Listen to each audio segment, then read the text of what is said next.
The next story, go ahead and hit that button. Next story for clickbait. We're getting into the cage, ladies and gentlemen. Who doesn't love MMA? I love it. Alana McLaughlin, I think I said that right, is the first openly gendered athlete to compete in mixed martial arts in the United States since 2014, okay? And you remember, I forget the first name. I know I have the note in here somewhere, but Fallon Fox, right? Yeah. Okay, so she won her MMA debut on Friday night, beating Celine Provost. I think you had the picture. You can go ahead and pull it up again. Shaborn Rocco, what up, dog? Rocco. We appreciate you. So, yeah, so she won her first fight Friday night, beating Celine Provost via submission on the Combate Global prelims in Miami. She used the rear naked choke in about 3 minutes and 32 seconds of the second round after getting her ass whooped mainly during the first round. So Provost was like kind of beating up on her during the first round, but she came back, with the rear naked choke and won. Before I even give you guys more facts on this, thoughts? Go ahead, Big Ace. I'm fucking out, bro. I'm out. You're out. No transgenders fighting. Let me be perfectly clear about this. Hold on. No, why you go? I just want to say when you talk for a long time on the Instagram, move it towards you so that people can see that handsome mug of yours while you're talking. But go ahead, yeah. Don't lie to him. No, I'm out. I'm out, and I say that as the proud father of a transgendered young man. I'm out. At the end of the day, the way I see it, these ladies, former men, physiologically are still are still men. They have the muscles, the bone structure, the strength of a man, which is just inherently superior to a woman. Putting them out there to go hand-to-hand combat with a chick. Come on, what are we doing here? Yeah. It's like okay. put your 15-year-old girl in the ring with a 15-year-old boy and see what her chances are going to be. At 38 years old, she passed all the medicals, including a hormone panel issued by the Florida State Boxing Commission. Yeah, I know, she's kind of old. So she did pass a hormone panel. That's interesting. I didn't know that was a thing. That is the big, that apparently is the line when it comes to transgenders in sports. Wow. If you can pass a panel that shows you have the hormones of a woman, I guess, or you don't have a certain number of or level of testosterone, so much, and estrogen. I think that changes because I was with Big Ace. We've talked about this before. This is one topic where you're like, I'm pro everything, but this still feels wrong, right? But now you have a reference point. You have a line that means something. Yeah. At 38, your testosterone starts to dip anyway. Look at the picture. That's a full-grown man. Yeah, that's a dude. She looks beefed up. Like, she looks strong. Shout out to Provost, because apparently McLaughlin said there was almost nobody wanted to fight her. You know what I mean? That's one of the hard things right there is just booking their fights. Nobody wants to do it. Are you letting me know we got a minute left? Yeah. Okay, we're cutting it close. Thank you for the warning. I did want to give you guys a guess before we get out to break. What do you think McLaughlin's job was before an MMA fighter? Wow. Security guard. Something stupid. Would it surprise you? Go ahead and pull that picture up. Former Army Special Forces. Wow. So this person then went through their whole life, Army Special Forces, all this shit, then at 38 decides, I want to be a chick and go fight other women. Certified badass, right? I would imagine most Army Special Forces guys are badass.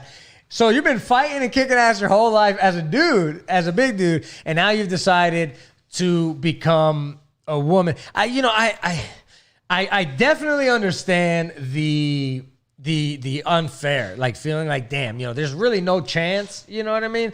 But at the same time, I don't know. I kind of feel like if she fought Amanda Nunes would kick her ass. Yeah. So, right. Skill's another thing, but you're right. I don't know. If it's pound for pound, they're trying to make it they're trying to make it as fair as possible and give this community a voice, a place in the sports world. And I feel that, and I want to support that. But I also feel bad for the people that have to compete against them. I will say this though, nobody has to compete against them. This Provost lady, she She accepted the fight. So She G'd up. Yeah. How many? Oh, we got to take a break. I'm sorry. Listen, we'll get that opinion when we come back from break. We're going to get Big Ace's take on this one more time when we come back from break. And the Podheads. Heated debate going on here. Yeah. This transgender thing's got us all inside And out. don't get me wrong. No pun intended on that either. We love everybody. you got it. We're open to the community. Like I said, I have a transgender son. I love him. Yeah, how does that? No matter what. So how do you? So Big Ace has a unique perspective because you had, you started with a little girl. Now you have, a grown man, as a son. So talk to me a little bit about what that experience was like from your point of view. And how would you feel if your son now wanted to participate in something, was in the same situation? Okay, so as far as how does it don't feel no different, man. I love my kid no matter what.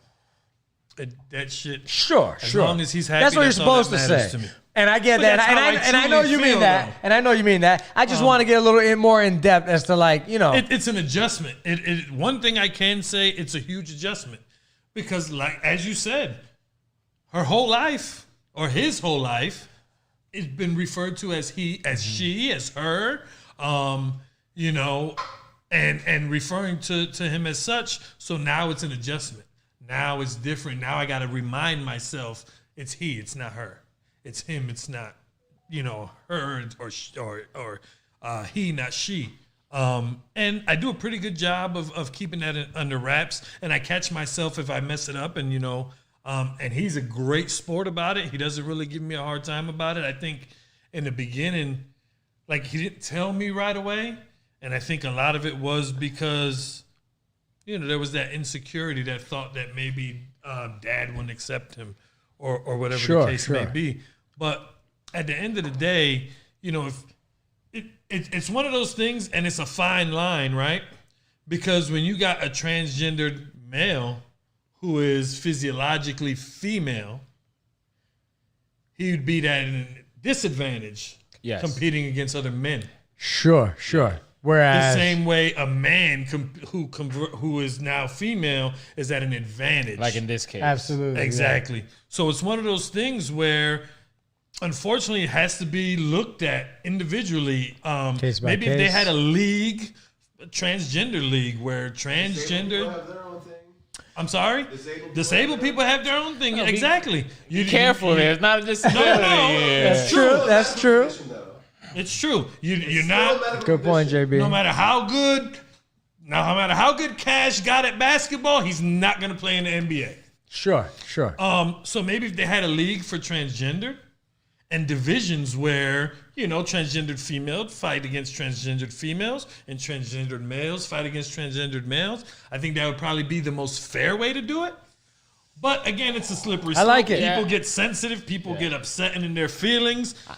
I like is what it is. I like that we're trying to find a solution to this because this is a topic. Don't just that, complain about the 100%. problem. Yeah, think of a solution. I think when you said that they have a line of hormones, they have a scientific line. I dig that. I get that. It's something you can revert back to and say, well, we have to give these people a voice, right? If we have to give these people a position, not just the league to the side, right? They have to be integrated, whatever that means. So you have to create a line, a reference, whatever that is. And they've created that with that hormone, line or value. I think that's good. I think that's a good start. I mean, she was getting her ass kicked in the first round, you said. So, Yeah. Again, it's one of those things where it's weird, and you got to handle it, especially because you get canceled these days. You got to handle it with kids' gloves. And I'm all for inclusion. I believe everybody should be able to do whatever it is that makes them happy, so long as they're not hurting nobody else in the process. Sure. However, we have to protect these athletes as well, just like anything else. You're not going to let somebody get in the ring with Fallon somebody Fox's that weighs... opponent got her head crushed. Exactly, got her head cracked. Yeah. So, you know what I mean? So you're hurting somebody there. Huh? There's a potential. It is a topic. It's not easy. It's not easy. Yeah, and so it's not easy. I tell you what, though, we got to move forward on this. The MMA community on Twitter is up in arms in this. Here's a post from one of the groups. The only fight we want to see Alana McLaughlin is from Madness MMA. They're trolling. The trolls are out. Michelle Tyson. But that's crazy. Yeah, so we're keeping it light. Mike gonna whoop somebody's ass behind this picture. Yeah, I just want y'all to know. What's up, everybody? It's your boys Frank the Tank and JB Perez from the Podheads web show. Here to remind you to hit that like and subscribe button. Also, hit the alerts button if you want to find out every time we drop some new fire. Yeah, that's right. And we're dropping new videos every day at 4:20. So if you like what you saw, click here or here for more content from the Podheads.